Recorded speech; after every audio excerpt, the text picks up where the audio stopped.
Hello, data center friends. Good morning, good afternoon. Maybe for some of you, it might even be good evening.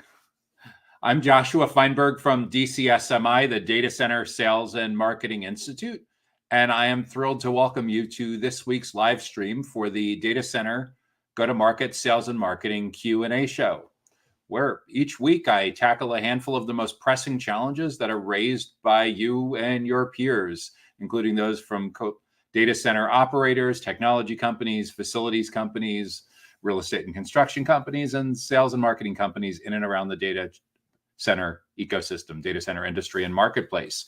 Doesn't matter whether you are in marketing, sales, customer success, account management, product management, channel partnerships, or you're an executive sponsor.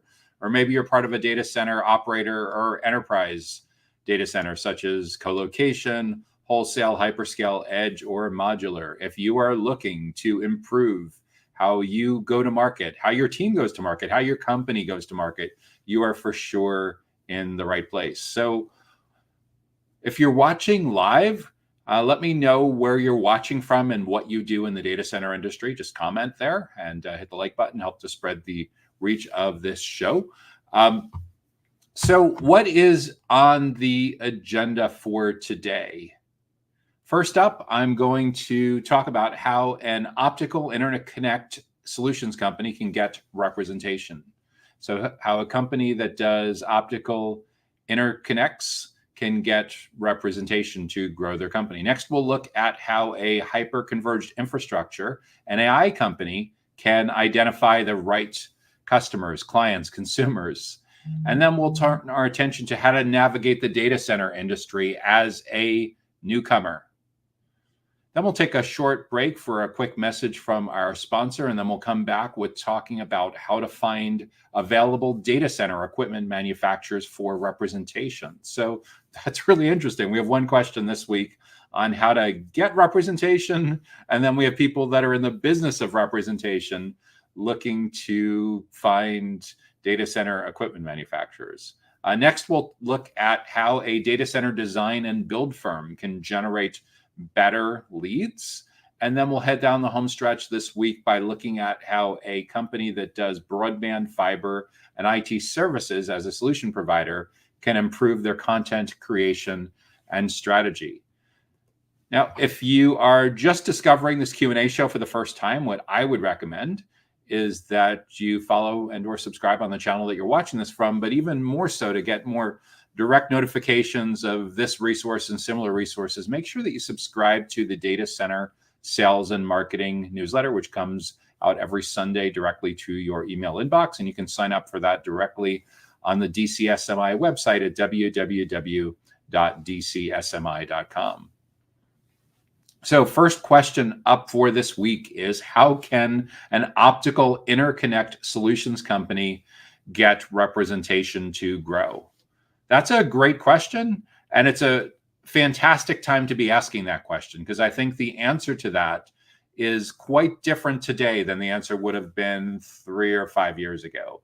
Why is that? Well, the way that your buyers, and it doesn't matter whether you're selling to mid-market or enterprise or small and medium-sized business, or you're looking for channel partners, your buyers research and compare options and evaluate pricing and make their purchase decisions very differently today than they did as recently as 5 or 10 years ago. If I was answering this question 10 years ago, I would have told you that based on all of the current available research, you can count on the fact that most of your best prospects are not going to meet your sales team till they're about halfway through their buyer's journey. At the time, the predominant stat that was cited was 56% from CEB, the Corporate Executive Board, that's now part of Gartner. So at that time, about 56% of a typical buyer's journey was over before vendor contact, before sales contact. That number has accelerated forward like a rocket, reflecting everyone's self-service buyer's journey, where so many people are doing so much more on their own before they get to you that that number now hovers at 83%, and it's accelerating even faster, meaning the latest from Gartner found that 83% of researching, comparing options, and evaluating pricing happens before you ever get to meet a prospect. This is a huge deal. And because of that, the answer to this question of how a company that does optical interconnects can get representation, we need to talk about what you're getting representation for. Because the only way that you're typically getting out of the commodity broker box is by getting in early and having an active role in how your prospects research and evaluate all of the different competitive options that are in front of them and evaluate pricing. If you're able to get in early and you and your team are seen as teachers, trusted advisors, subject matter experts, and thought leaders, you have an enormous opportunity for them to invite you in to their side of the table.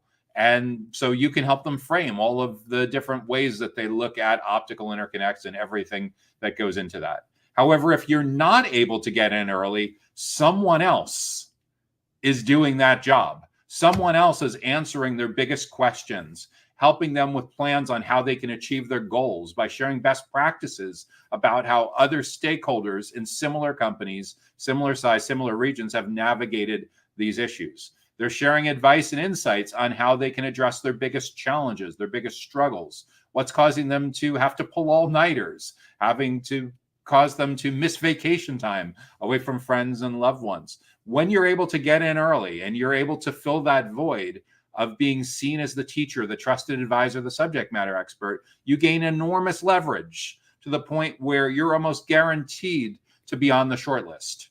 In some cases, you may do such an exceptional job that you have effectively neutralized all of the other competitive options on the short list. So by the time they're at that 83% point, you're the only company that they're left talking to because it's become such an obvious choice that you win so head and shoulders above all of the available options. So what concerns me about the language in this question is how can our company get representation is what are you getting representation for?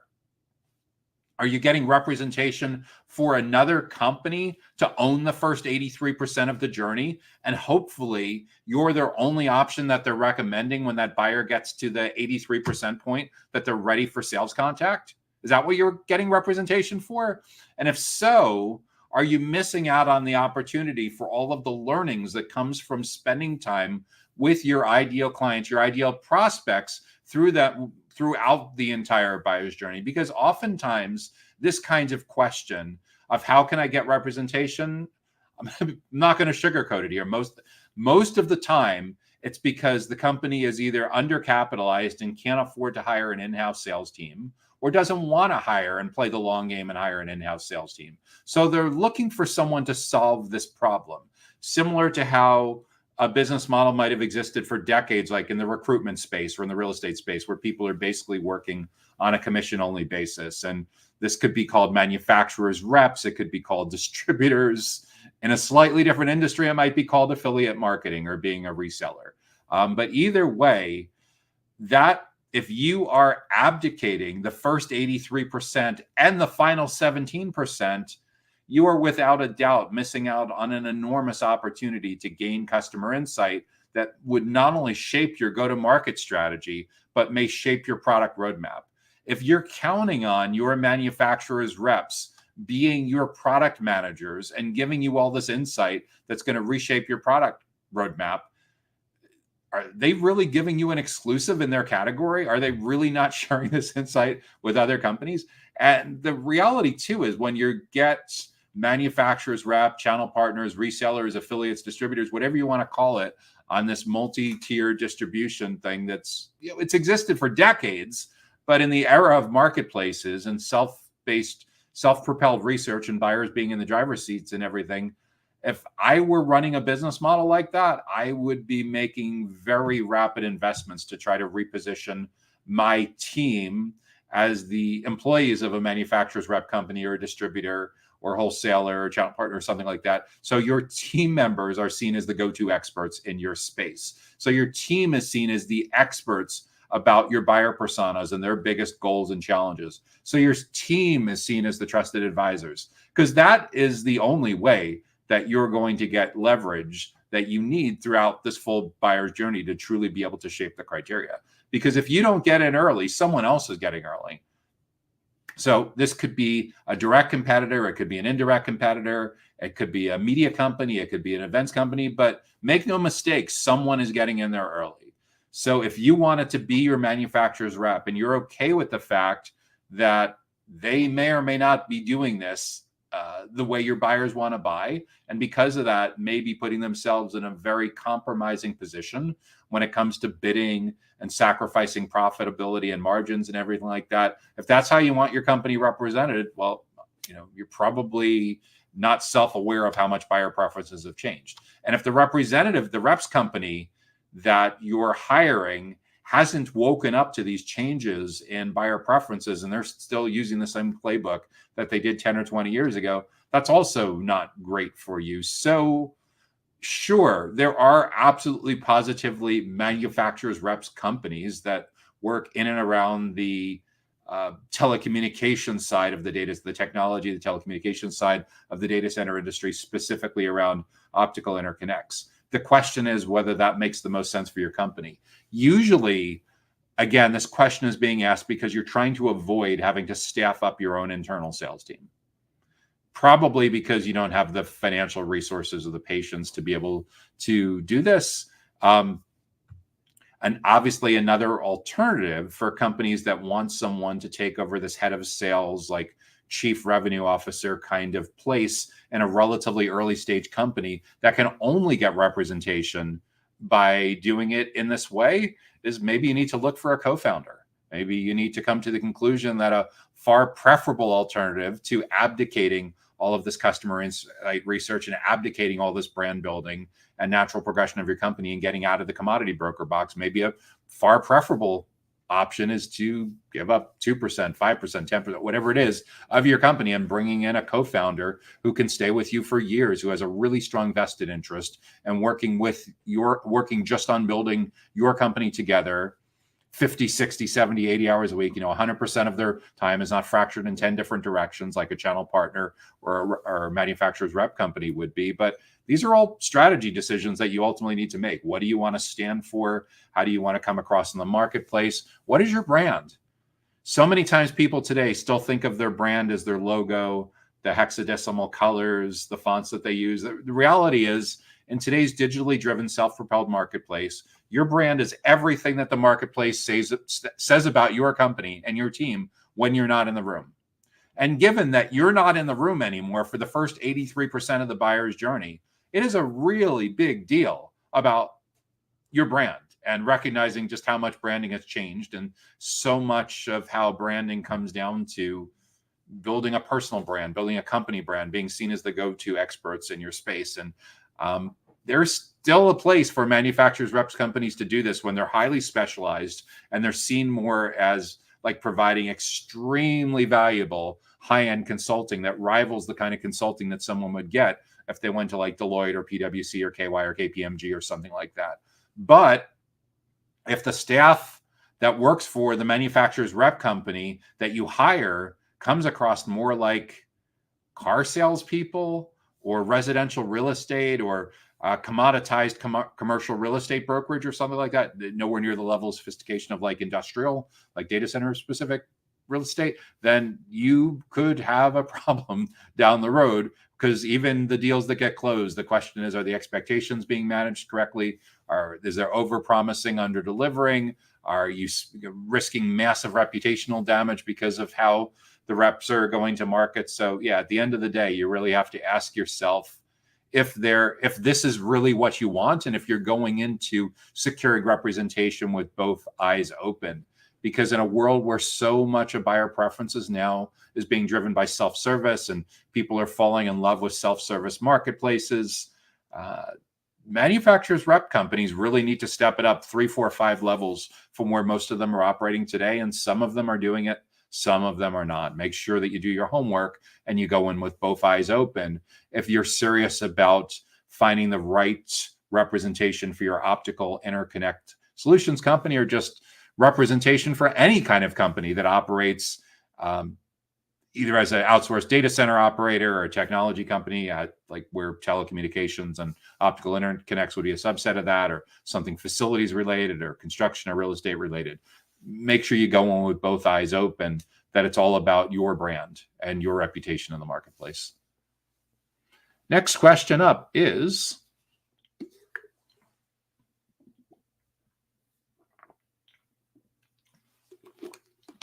how does a hyper-converged infrastructure, HCI, and AI company, artificial intelligence company, identify the right customers, clients, consumers? My guess is if the word consumers is being used, it's either B2C, which this isn't likely, or it just may be that this is an international issue where consumers isn't necessarily the right word. Most companies in and around the data center industry, when they refer to the entities that buy their products or services, would either refer to them as customers or clients as opposed to consumers. Consumers would be like business to consumer. That would probably be more like a company like Apple or Spotify or Microsoft that's selling something to end user consumers outside of a business to business context. So we'll do a slight edit on this question, just more talking about finding the right customers, finding the right clients for hyper-converged infrastructure and AI. What it largely comes down to is, does your company currently have product market fit, and have you achieved go-to-market fit? So product market fit, PMF, is the degree to which you know exactly who your ideal customers are, who your ideal clients are, exactly the products and services that they purchase from you within the context of hyper-converged infrastructure and AI, at what price points they purchase those products, the HCI and the AI, from you, how frequently they purchase, for what durations. Basically, you have good knowledge of your unit economics. And the way you know that a company, especially an early stage company, has product market fit is when you look at their website, you see on the case studies page 3, 4, 5 similar kinds of companies that would allow you to bucket those kinds of companies into a single ideal client profile, a single ICP. So an ideal client profile would define typically the geographic location that your ideal clients reside within, the company size, if there's any business model or industry specifics within there. So the closer your case studies are to that, the more likely it is that you've achieved some degree of product market fit, where you can answer all of those basic questions around who your ideal clients are, the products and services they purchase, the price points that they purchase at, the frequency, the duration, and overall just understanding your unit economics, like your if you have recurring revenue, what your monthly or annual recurring revenue is, what your lifetime value is, what your cost of acquisition, those basic things. Go-to-market fit is the next level beyond that. What go-to-market fit is, that means you've gotten beyond or way beyond founder-led sales. You've hired a sales team, you're scaling a sales team, and you know what your cost structure looks like, fully burdened, and various line items within there. When you're taking into account your cost of sales, sales incentives, sales compensation, the overhead for the sales team, marketing incentives, marketing compensation, the SaaS, the platforms that you use to run all this, any advertising, any sponsorships, so all of that all rolled into one, divided by the number of customers you've acquired in a given year. You end up with your average revenue per customer, and you start to get on the right track of knowing that you go to market fit. And any kind of recurring based business, and this is something that started more in SaaS and software as a service, but has a lot of applications for infrastructure as a service and similar kinds of businesses, is understanding how your new clients get the right value from what they signed up for. So a typical thing with a SaaS or IaaS company would be is somebody signs up, they're on a recurring arrangement, they're billing every month. But the question is, are they getting out of their commitment to you what they intended to get out of it? So when you talk to people that specialize in like customer success, CS, or account management, and software and infrastructure, they might have like a life cycle or milestones that come around with like initial value, intended value, and extended value. Like, what were they hoping to get initially out of your company? What did they intend to ultimately get out of your company? And how have you gone above and beyond that? When you're able to answer that with a high degree of certainty, so you know what they got initially, what they intended to get out of your company, and what they get on an extended basis, then you basically need to be looking through your client list and seeing how you're doing. Are you living up to what their expectations are? If you're not, you're going to have all kinds of churn problems and reputational problems, and your flywheel is going to come to your growth flywheel is going to come to a pretty abrupt halt pretty quickly. So if your company has product market fit and it has go-to-market fit, then you're in a good position to say that, okay, I have identified who our right customers are, who the correct customers are, who the correct clients are. And now I want to go about building an ideal client profile, like we were just talking about a few moments ago. From that ideal client profile, I should be able to build out a target account list. This is something that more than likely you're going to manually compile, or at least manually review if you get the data from other sources. And it could be anywhere from a couple dozen companies to a few hundred, or maybe even a few thousand companies that are similar to the kinds of companies that you've provided hyper-converged infrastructure and AI to in the past. So you have, let's say we're in the Goldilocks scenario, we're in that middle ground, we have a couple hundred companies we're trying to target. Now, within those companies, who are the one or two most important kinds of stakeholders that we need to be building a relationship with? These are going to be called buyer personas. A buyer persona is a semi-fictional representation of an ideal client based on actual research and some select educated speculation. Your select educated speculation, the reason why I say some, is if you've been doing this a while, chances are internally, there are some pretty strong opinions of who your customers are and what makes them tick. And it's fine to have those strong opinions be about 20% of what goes into your buyer personas. But if you want to get this right in their language with their priorities and not assuming that you know the exact words that they're going to use and where they hang out and all the things that actually drive their priorities, you can't make too much of the select educated speculation and too many assumptions. You actually need 80% of it coming from actual research. So when you get this actual research, you'll get some pretty strong consensus on what each buyer persona's biggest goals are that they're trying to achieve to get to the next level in their career. Maybe these are things that show up in a job description. These are things on which they would get a bonus or a promotion. And on the flip side of the goals is their biggest challenges, their biggest struggles. What's stressing them out the most? What if they don't figure out could put their position within this company in jeopardy? They could end up losing their job. They could end up getting demoted or worse. So once you know that, you're in a position to say, okay, there's 2 or 3 different kinds of stakeholders. I have based on how we got these case studies and the relationships they have with these clients. I'm going to prioritize and say the most important one is the primary buyer persona. And the second most important category of stakeholder that I want to build a relationship with, now that I have all this great customer insight research, we're going to call a secondary buyer persona. Maybe there's a tertiary buyer persona, the third most important kind of stakeholder that you want to build a relationship with. And now that you know their goals and challenges, you're going to build a calendar for creating subject matter expertise, content, thought leadership events like this. It could be live streams, it could be webinars, it could be offline events like lunch and learns and breakfast seminars and things along those lines, where you have a chance to educate and build trust at scale with the biggest goals and the biggest challenges that are top of mind for that particular buyer persona. So when it comes to identifying the right customers, this is a huge part of this, is knowing where you've been most successful, using the pattern recognition of where you've been most successful to build out your ideal client profile. Within those, once you have your ideal client profile, you can build out a list of a couple dozen, a couple hundred, maybe a couple thousand companies that would fit that ideal client profile. And then when we roll up our sleeves, we need to understand in those companies who we need to be building a relationship with. And it's usually an amalgamation of a bunch of different job titles or similar kinds of roles where they behave the same way. And the behave the same way is even more important than the actual job titles, because their behavior when it comes to their goals and their challenges and their preferences is what's going to drive how you do your segmentation, how you do your personalization of your content and personalization of events.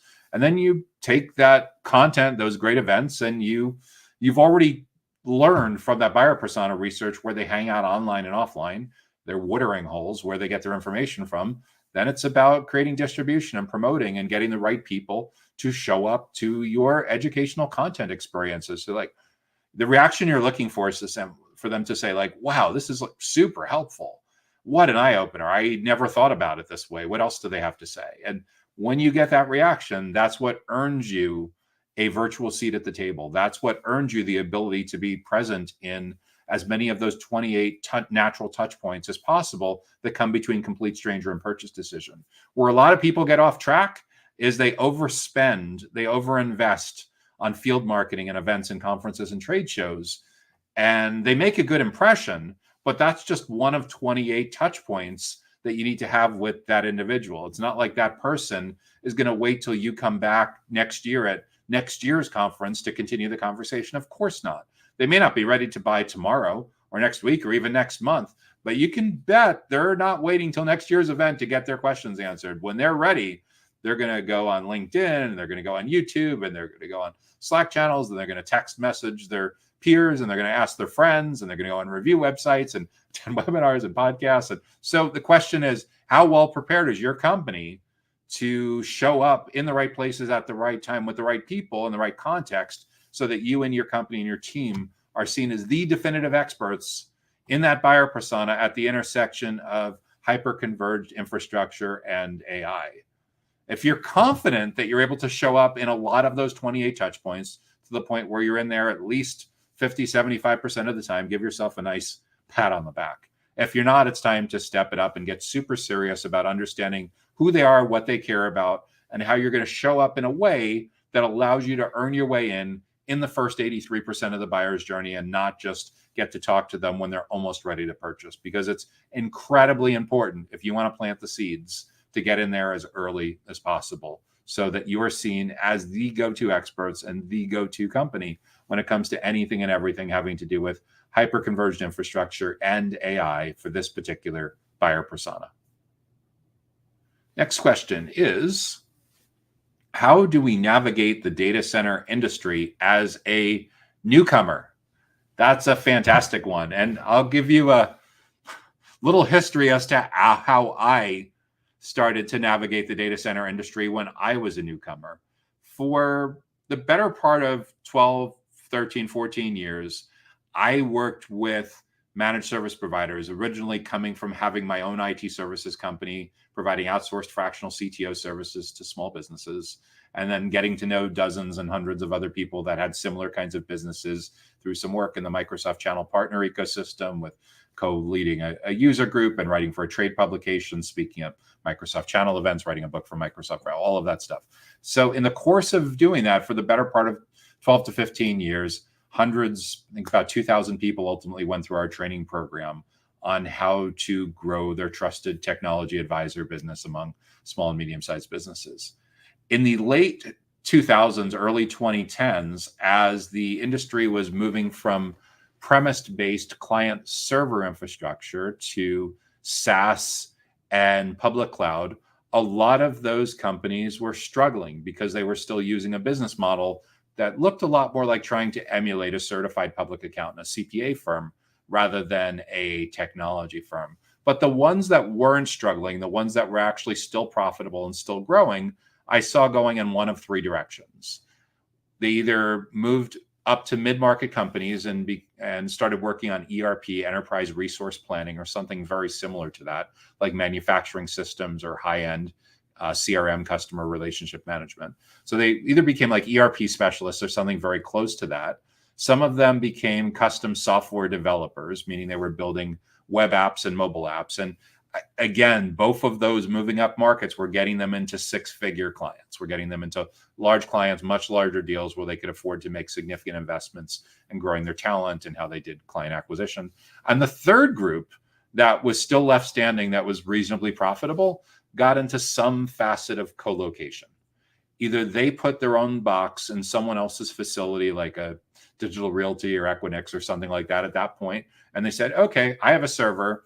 I have 20 outsourced IT clients. Probably at least half of them could use some space. I'm going to let them get fractional space on my server, or a couple, or a cluster or something like that, or something with virtualization. Or the really forward-thinking clients said, hey, Josh, you're our outsourced CTO. We have no idea what to do with this, but we just came back from a conference. We know we need a dedicated box. You go, we'll pay for the box. We have no idea what to do with the box. We have no idea even how to specify it or how to find a good data center facility. You take care of that. You put it in there. You're going to be in charge of our provisioning. You're going to be in charge of the management, and you just add it on to our bill of everything else that you already do to our company. So that's how I originally got into colocation, because I saw the MSPs that I was working with going in one of those three directions. And when I originally arrived, I thought that colocation was most of the data center industry. Now, 10 years on later, I realized that colocation, there's a lot of there's thousands of colocation providers globally competing in what's now become a rather mature and in some cases very commoditized market. But aside from just colocation, there's other kinds of operators in this space. There's wholesale data center companies, there's hyperscale data center companies, there's edge and modular companies, and then even beyond the outsourced operators, the outsourced providers, you have dozens of different kinds of technology companies, dozens of different kinds of facilities related companies. Obviously, the technology companies are primarily selling to a data center manager or a technologist. The facilities related companies are primarily selling to a facilities director or facilities executive, facilities manager. And then you also have the whole real estate and investment, the REITs, the real estate investment trust, the whole capital structure that funds these massive investments. You have the construction companies, and there's dozens of subcontractors that could be getting involved in some facet of construction of these huge wholesale and hyperscale data centers. And then in addition to that, there's about a dozen different kinds of outsourced sales and marketing related companies that operate in and around the data center ecosystem. So when it comes to navigating the data center ecosystem, the data center industry, the data center marketplace as a newcomer, what I would tell you at the high level is there's operators, there's technology companies, there's facilities companies, there's real estate and construction companies, which are probably more first cousins than not, although certainly they have different business models, but they definitely hang out together. There's no large construction projects that are being funded without a large investor getting involved and being able to debt or capital or something along those lines. And then there's a good handful or two of sales and marketing related companies that provide outsourced services in and around the space. So that's how I would suggest navigating the data center industry as a newcomer, is having awareness of all the different segments within the data center industry that are relevant to growing this very exciting space. And it is a very exciting space. Jensen Huang from NVIDIA is calling for like $1 trillion of new investments, $1 billion of, it's a big 3-0 difference. There's a ton of investment going into hyperscale data centers trickling down into the rest of the industry over the next 4 years. Michael Dell is predicting like 100-fold increase in data center demand over the next decade. There's massive amounts of companies that need this expertise. Obviously, there's a lot of sustainability and grid issues and everything that are going to be coming along the way. But in terms of just navigating and getting your mind around what's going on in the industry, I hope by answering this question, I've been at least a one-on-one level tour guide or concierge of how the data center industry is structured. That'll help you find your way around a little better of understanding the different segments and who's providing what within the data center industry. And with that, we're going to take a quick break for a message from our sponsor. Data Center Go-to-Market Sales and Marketing Q&A is sponsored by DCSMI, elevating the role of sales, marketing, and go-to-market GTM professionals in the growth of the data center industry. To stay informed about upcoming episodes, subscribe to the Data Center Sales and Marketing newsletter on the DCSMI website at www.dcsmi.com. Again, that's www.dcsmi.com. Now, back to Data Center Go-to-Market Sales and Marketing Q&A. Hey, it's Joshua Feinberg from DCSMI, the Data Center Sales and Marketing Institute. We are all about elevating the role of sales, marketing, and go-to-market professionals in the growth of the data center industry. And you are watching our weekly live stream show, the Data Center Go-to-Market Sales and Marketing Q&A, where each week I tackle a handful of the most pressing challenges that you and your peers have raised among what you are struggling with to get to the next level in the growth of your data center industry. So the next question up is how to find available data center equipment manufacturers for representation. How to find available data center equipment manufacturers for representation. So if I'm inferring correctly here, your company is a manufacturer's rep or a distributor or a reseller or some kind of commission-only type of sales force, what in other industries might be called an affiliate marketer, but typically would have a more sophisticated wrapper around this because of the level of training and insight that you need to be successful in this space. So in order to find data center equipment manufacturers that your company can represent, I would suggest a multi-pronged approach. The first thing to recognize is that B2B buyers research and make purchase decisions very differently today than they did as recently as 5 or 10 years ago. Today, it's very common to find that most of the buyer's journey is happening in a self-service fashion. If I was answering this question 10 years ago, typically buyers did about half of their research and then they were ready to talk with someone like a manufacturer's rep or a sales rep or an account executive or sales development or someone in that capacity. At the time, about 10 years ago, CEB, the corporate executive board, doing research with Serious Decisions and Salesforce, found that about 56% of a typical journey was over before vendors contact. Fast forward ahead about a decade, including a few years where most people were working from home during the pandemic, and people are in love with self-service now. They want to really be in the driver's seat through most of the buyer's journey, and they've gotten super comfortable with self-service in so many different facets of their personal and their professional lives. They're asking tons of questions on search engine and through Gemini and Copilot and Siri and Alexa. They're super comfortable making all of their travel reservations, making major purchase decisions in a self-service fashion, cutting out a lot of the intermediaries that have existed in the past. So what does this mean for an intermediary type of company like a manufacturer's rep? Well, my advice would be to lean into this in the same way that others in the data center ecosystem are leaning into this. In order for your company and your individuals that work with your company to have enough leverage in the early and middle stages of the buyer's journey to be invited into their side of the table, so you're in a position to significantly influence how they research and navigate all of the different options, how they compare all of the different options, all the criteria that they use to evaluate all the different options. You need to figure out a way to get invited in as early as possible. And really the only way to do that going forward is to reposition yourself away from being seen as a transaction-focused sales company to be seen more as subject matter experts, teachers, trusted advisors, and thought leaders. And what that almost certainly revolves around is being in a position to educate and build trust with scale, trust at scale with the most important buyer personas, the most important kinds of companies that would be buying data center equipment from the companies that you represent. So what I would look at is where you have been most successful in the past. Are there case studies on your website? Have you done that kind of thing in the past? And when you've done that, are you able to back into seeing enough pattern recognition to document an ideal client profile so you know company size, location, business model, industry? From there, are you able to back into having a target account list and knowing who your prioritized buyer personas are? Once you've prioritized the buyer personas, the group of the most important stakeholders that you need to be building relationships with, and you've documented their goals and their challenges, you've done the actual research so you know what they care most about, what's driving their decision, what they're struggling with the most, then you need to flip the switch of saying, you know, the days of us being able to barge in and interrupt them and be loud and aggressive just to get our foot in the door have come in sunset for the most part. For us to be relevant in these early middle stages of the journey, manufacturer reps teams need to be seen more like Big Four consultants, where the value of what you're providing in the early and middle stages of the journey needs to be so good that it feels like $500 an hour, $1,000 an hour type of consulting, or your local currency equivalent that rivals what they would get if they went to like Deloitte or PwC or KPMG or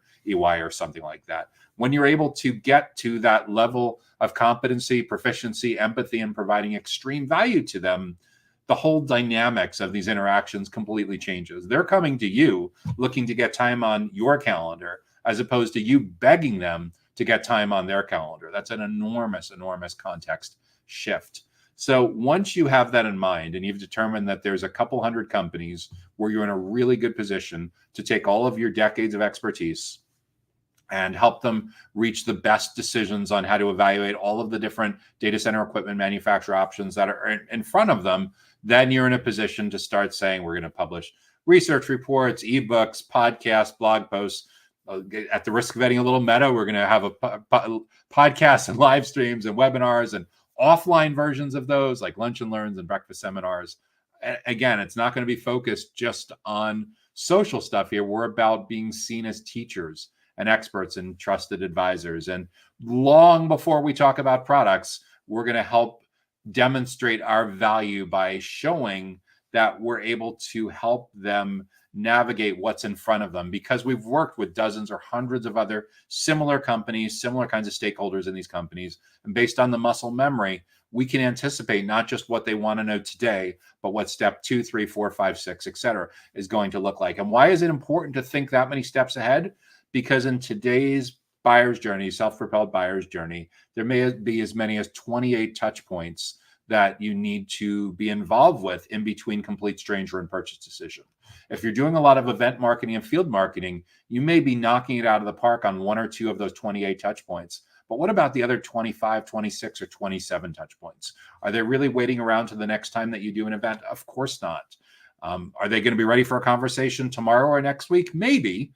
But you know the stat too, that 95% of the people that you come into contact with are not in market today, but could be a fantastic fit a couple weeks, a couple months out from now. So we need a way to stay in front of them without constantly nagging them. And that's where your content, your thought leadership, your great event series, your great webinars, all of that comes into play. So if you really have a 2-pronged problem here, you're looking to find data center equipment manufacturers, and then you're looking to find clients for those manufacturers. So at the absolute minimum, you have like 2 different ideal client profiles going on and 2 different ideal client profiles of the ideal client profile, like a derivative of that going on. So if you're looking for the equipment manufacturers, obviously the first order of business is convincing those equipment manufacturers that you'd be a great manufacturer's rep for them. But once you're contracted by those companies, then the real work begins, right, of going out and finding the end client. So be super careful with that segmentation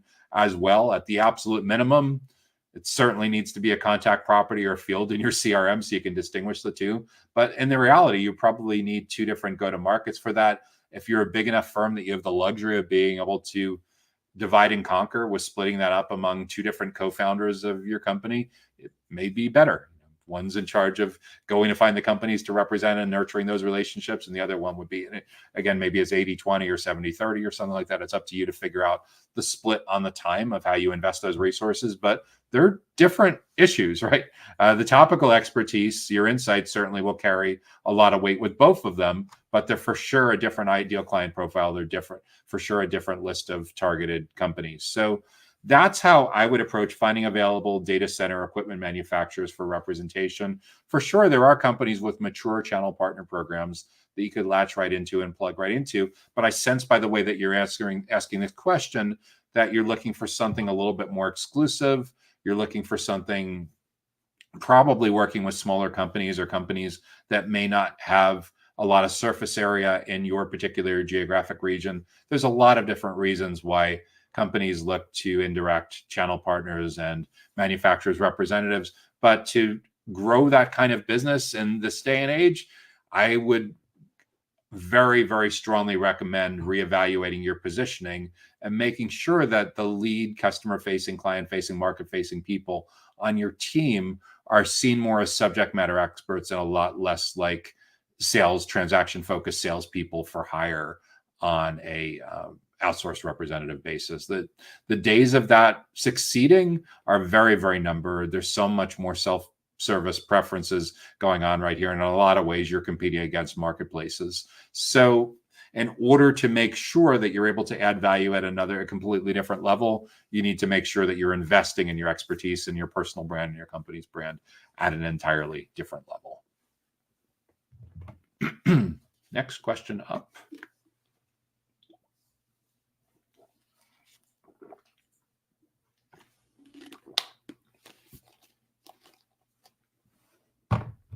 How does a data center design and build firm generate better leads? How does a company that's principally in the business of design and build generate better leads? It's a fantastic question. The first place to start is one of the biggest misconceptions that I see with companies that I do consulting with is there's a very fuzzy definition, very ambiguous definition of what a lead actually is. Most of the time, when relatively small companies or salespeople that are used to deep in the journey and having lots of big institutional support are asking for leads, what they really mean is they're looking for sales opportunities.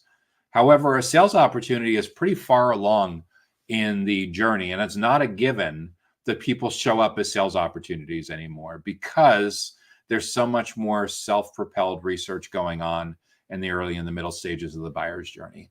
A typical buyer for data center related design and build services is doing a massive amount of upfront research on their own before they're ready to talk with anyone from your team.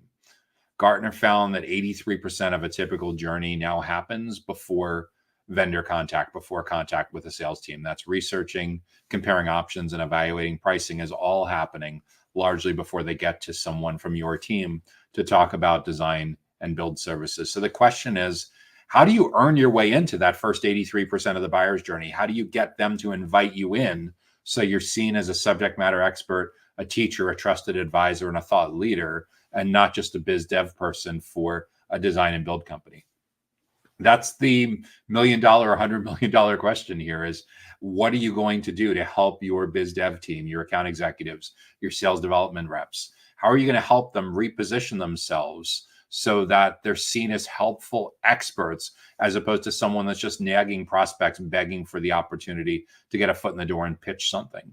And that's largely where we are today. In order for you to get better leads, your transaction-focused business developers really need to be seen more as consultants and advisors that are providing such unique insight and expertise in the early and middle stages of their journey that it feels like free consulting that's so good that the client almost feels like this feels almost as good as if they were paying $500, $1,000 an hour or their local currency equivalent to consult with someone from a big four firm. Or the equivalent in the data center space. So when you're able to rise to that level, it's game changing for your team to be invited in the right context to really, really shape how they evaluate all of the different design and build options that are in front of them. Conversely, if you don't do this and you continue to use the same playbook that you've used for the last 10 or 20 years, you're going to be largely invisible in the first 83% of the journey. And there's a really good chance that if you're really that asleep at the wheel, you're not even going to have a role in the final 17% of the journey. But if you're fortunate enough to use your door openers or use your great contact list and connections in the community to bust your way in for the final 17%, the unfortunate part is the only thing that's going to win at that point is cheaper.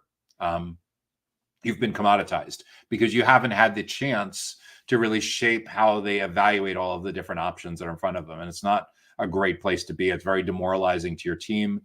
Your CFO is going to cringe. Your margins are always going to be terrible, and you're going to feel like you're always treading water. So the key thing is making the time and financial investments for your team to get in early and get in often, so that in those 27 touch points between complete stranger and purchase decision, you're into as many of those 27 touch points as possible with ebooks, blogs, webinars, podcasts, events like this, at the risk of getting a little meta, live streams, webinars, offline versions of this, like breakfast seminars, lunch and learns, and similar kinds of educational experiences where you're focused on teaching valuable insights and best practices on how other companies in their space navigate design and build decisions in the data center industry. And you can even infuse some light social proof in there if you have clients, customers, partners that you can bring on on panels, panel webinars, panel events, collaborating, co-marketing. You can make an enormous difference to sharing best practices around others that have these big design and build projects, how they're navigating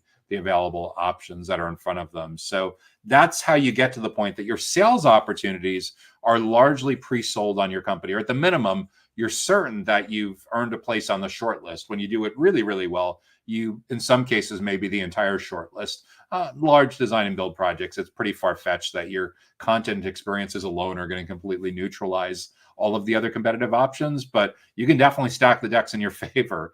At the absolute minimum, you'll get the inside track on what's going on.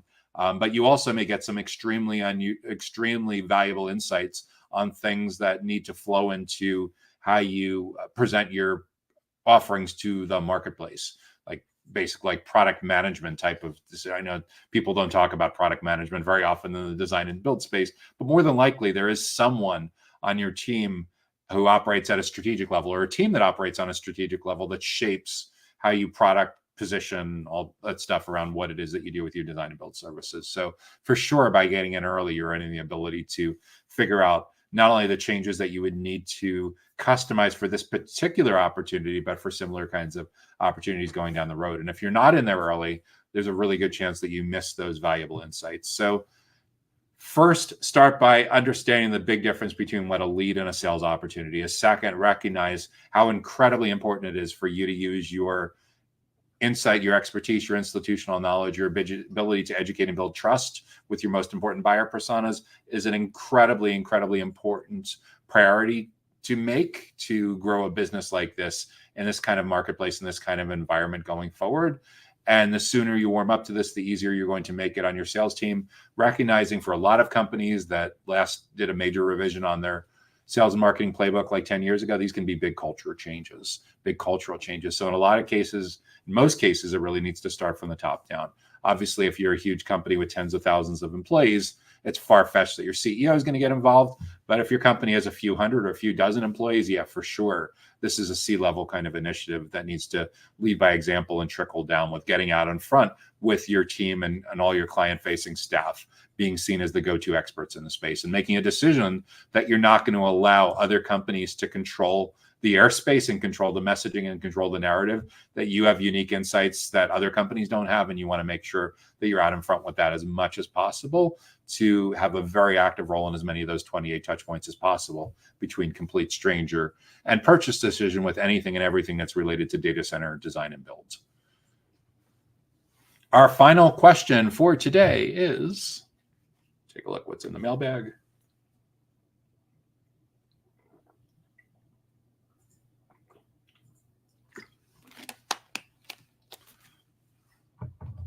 How can a company that does broadband, fiber, and IT services, a solution provider that does broadband, fiber, and IT services, improve content creation and strategy?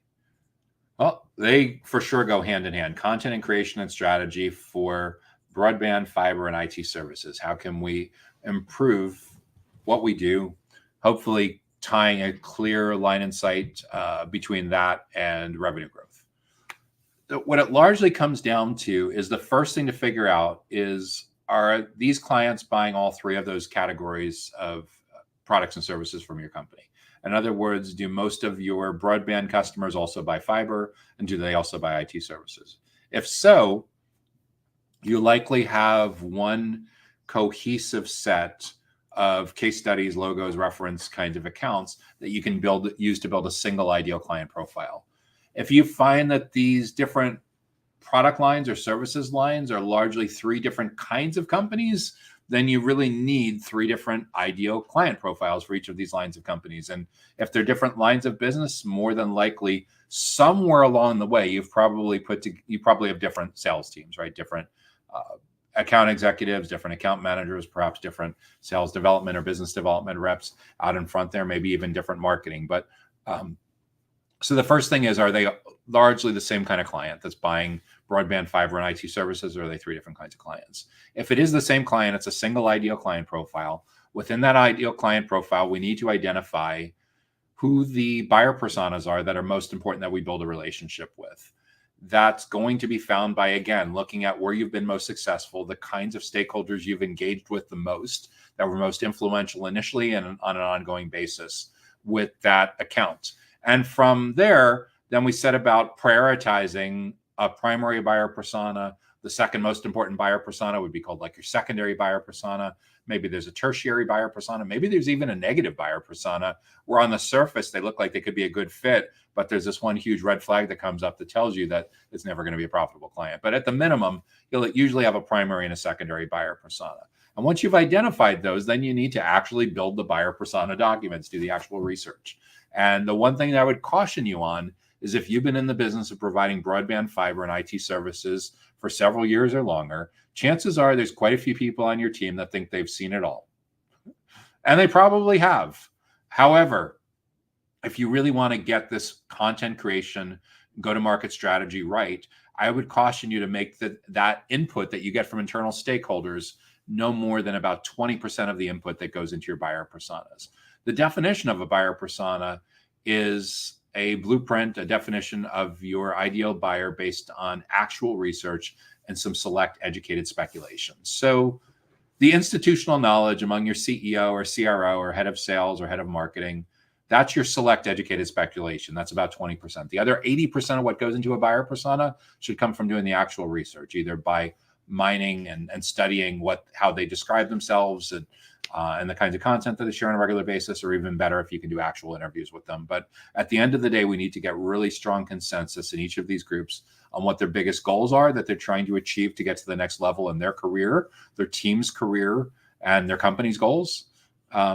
And we also need to understand the consensus on their biggest challenges, their biggest struggles, their biggest stressors. What are the things that are causing them to have to work nights and weekends, that mess up their family vacations, that are causing a rift between them and their spouses and their kids because they always seem to be getting pulled into work-related crap. Once we know the consensus on their biggest goals and their biggest challenges, then we're in a great position to build our content strategy and build our content calendar, because we know in their own words, not our guesses of what we think those words should be, because we don't allow the guesses to be more than 20% of the puzzle. We know in their own words what they're trying to achieve individually, what they're trying to achieve as a team, what they're trying to achieve as a company. And we know what they're struggling with the most, which if they really mess up, could really mess up their career. Once we know that, we're in a position to come up with our content calendar, come up with our events calendar. And I would tell you, for being in broadband, fiber, and IT services, especially if these are one coherent set of ideal client profile that buys all three services, I would lead your content strategy with exactly this. I would make your events, your virtual events, your webinars, your offline events be the overall pillar that you use to drive all of this. And then all of the other repurposing can fill out everything else that you want to do with powering your blogging strategy, your website strategy, your SEO strategy, your email marketing strategy, your social media strategy, paid search, paid social. Everything will flow down from the recordings of these webinars, from the recordings of these offline webinars, like these lunch and learns and breakfast seminars and things along those lines, and co-marketed events that you do with other complementary kind of companies where you invite your reach, they invite their reach, you spread the cost, you spread the risk, and you have some great cross-pollination. Those can be especially powerful for companies in your community that share similar kind of overlapping complementary audiences. But at the end of the day, we're looking to educate and build trust at scale. That's our number one objective that we need to get it right with marketing and sales development and sales enablement and everything pre-purchase and ultimately post-purchase too, with customer success and account management. But at the end of the day, what can we do to be hyper-specific about who they are, what they care about, and build our entire content engine, our content creation, our content promotion strategy, our go-to-market strategy around being seen as the definitive go-to experts, subject matter experts, teachers, trusted advisors, thought leaders in this space with anything and everything that has to do with our buyer personas at the intersection of broadband, fiber, and IT services. And the better job we can do with that, the more time they're going to spend with us throughout their buyer's journey, the more of those 28 touch points that they're going to be hanging out with us. So it becomes an almost certainty that we stay on the short list. And if we do this really right, in many cases, for small to mid-sized kind of purchases, we may have completely neutralized every competitive option in front of them by the time they're ready to be at the sales opportunity stage, where they're 83% of the way through the buyer's journey. In other words, your content, your events experiences, your thought leadership, all of this great education can be so fantastic that they're spending so many of those 28 touch points with you that you've effectively used this strategy to neutralize all of the competitive options. And you've also ended up with a buyer who's much less price sensitive, which is better for your margins, better for the morale of your company, better for recruiting, better for case studies, better for everything, is to recognize that the buyer is now in the driver's seat in order to meet them where they are and earn our way in as early as possible in the buyer's journey. It is a massive context shift for anyone that is still using the same playbook that they've used for the last 10 years. We can't show up as a transaction-focused sales professional anymore. All of our sales professionals, account executives, sales development, our customer success and account managers need a makeover. They need to be seen as teachers, trusted advisors, consultants, and subject matter experts. And the sooner you can do that, the better off they're going to be, the better off your company's going to be, the happier your prospects and clients are going to be, and you'll put yourself in a really, really favorable position from a competitive positioning standpoint. So that's when it comes to, that's what I would recommend when it comes to having a company that does broadband, fiber, and IT services that wants to improve its content creation and overall go-to-market strategy. And that brings us to the end of this week's Data Center Go-to-Market Sales and Marketing Q&A show. I'm so glad that you're able to join us this week. I'm Joshua Feinberg from DCSMI, the Data Center Sales and Marketing Institute. We are all about elevating the role of go-to-market sales and marketing professionals in the growth of the data center industry. And we're so thrilled to have you coming along with us on this journey. If you want to stay up to date on all of our latest and greatest resources that can help you level up your team, level up your company, level up yourself when it comes to all things related to growth in and around the data center ecosystem, make sure that you subscribe to our Data Center Sales and Marketing newsletter, which comes each week on Sunday directly to your email inbox. You can subscribe to that directly on our website at dcsmi.com. I wish you great success in growing your career, growing your team, growing your company's impact, and we'd love to be able to help and join you along the journey. Take care now. Enjoy the rest of your week. Stay safe, and look forward to seeing you back again next time. Take care now. Data Center Go-to-Market Sales and Marketing Q&A is sponsored by DCSMI, elevating the role of sales marketing and go-to-market GTM professionals in the growth of the data center industry. To stay informed about upcoming episodes, subscribe to the Data Center Sales and Marketing newsletter on the DCSMI website at www.dcsmi.com. Again, that's www.dcsmi.com.